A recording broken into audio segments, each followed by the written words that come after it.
ಗುರುಗಳೇ, ಮಹಾಭಾರತದಲ್ಲಿ ಯಾವ ರೀತಿ ಶಿಕ್ಷಣ ನೀಡುತ್ತಿದ್ದರು? ಉತ್ತಮ ಪ್ರಶ್ನೆ. ಮಹಾಭಾರತದಲ್ಲಿ 6 ವಿಧದಲ್ಲಿ ಶಿಕ್ಷಣ ನೀಡುತ್ತಿದ್ದರು. ಮೊದಲನೆಯದು ಶ್ರುತಿ. ಶ್ರುತಿಯಲ್ಲಿ ಋಗ್ವೇದ, ಯಜುರ್ವೇದ, ಸಾಮವೇದ, ಅಥರ್ವರ್ಣ ವೇದವನ್ನು ಹೇಳಲಾಗುತ್ತಿತ್ತು. ಇವುಗಳಲ್ಲಿ ಕ್ವಾಂಟಮ್ ಫಿಸಿಕ್ಸ್, ಕೆಮಿಸ್ಟ್ರಿ, ಗಣಿತ, ಸೈಕಾಲಜಿ, ಅಸ್ಟ್ರಾನಮಿ ವಿಷಯಗಳನ್ನು ಹೇಳಲಾಗುತ್ತಿತ್ತು.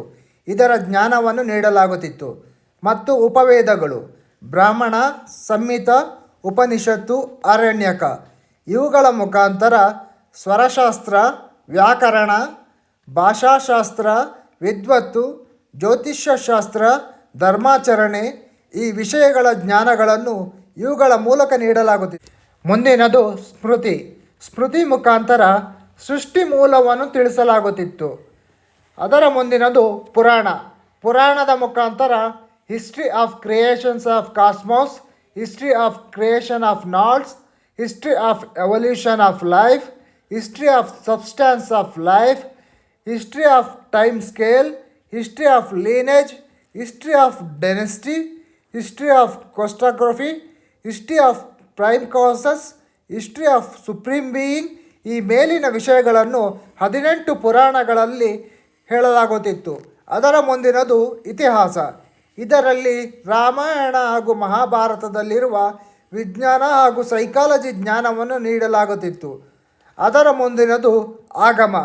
ಆಗಮಶಾಸ್ತ್ರದ ಮುಖಾಂತರ ದೇವಸ್ಥಾನಗಳ ನಿರ್ಮಾಣ, ಅದರ ಬಗ್ಗೆ ಇರುವ ತಂತ್ರಜ್ಞಾನದ ಜ್ಞಾನವನ್ನು ನೀಡಲಾಗುತ್ತಿತ್ತು. ಇದರ ಜ್ಞಾನ ನಮ್ಮಲ್ಲಿ ಉತ್ತಮವಾಗಿತ್ತು ಎಂಬುದಕ್ಕೆ ಇಂದು ನಿಮಗೆ ಕಾಣಿಸುತ್ತಿರುವ ದೇವಸ್ಥಾನಗಳೇ ಸಾಕ್ಷಿ. ಪ್ರಪಂಚದಲ್ಲಿ ಅತ್ಯುತ್ತಮ ಸಿವಿಲ್ ಟೆಕ್ ನಮ್ಮಲ್ಲಿತ್ತು. ಇದರ ಜ್ಞಾನ ಶಿಕ್ಷಣದಲ್ಲಿ ವಿದ್ಯಾರ್ಥಿಗಳಿಗೆ ಅತಿ ಅವಶ್ಯಕವಾಗಿತ್ತು. ಈ ಮೇಲಿನದಲ್ಲಿ ಎಲ್ಲ ವಿಷಯಗಳೂ ಬಂದಿದೆ. Physics, psychology, chemistry, evolutions, time secrets, medical science ಪ್ರತಿಜ್ಞಾನವನ್ನು ಎಲ್ಲ ವಿದ್ಯಾರ್ಥಿಗಳಿಗೂ ನೀಡಲಾಗುತ್ತಿತ್ತು. ಈಗಿನ ಶಿಕ್ಷಣ ಪದ್ಧತಿಯಲ್ಲಿ ಯಾವ ಜ್ಞಾನಗಳನ್ನು ನೀಡುತ್ತಿಲ್ಲ. ಇದನ್ನು ನೀಡುವ ಅವಶ್ಯಕತೆ ಇದೆ. ಪ್ರತಿ ವಿದ್ಯಾರ್ಥಿಗೆ ಇದರ ಅವಶ್ಯಕತೆ ಇದೆ.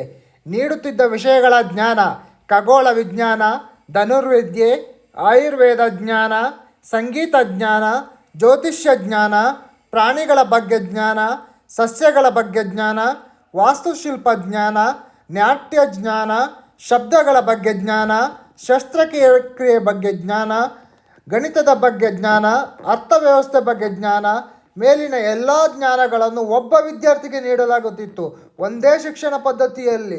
ಇದನ್ನು ಪಡೆದ ವಿದ್ಯಾರ್ಥಿ ಸಂಪೂರ್ಣವಾಗಿ ಹೊರಬರುತ್ತಿದ್ದ. ಆಗ ಅವನಿಗೆ ನಿರುದ್ಯೋಗದ ಸಮಸ್ಯೆಯೇ ಇರುತ್ತಿರಲಿಲ್ಲ ಎಂದುಕೊಳ್ಳಿ.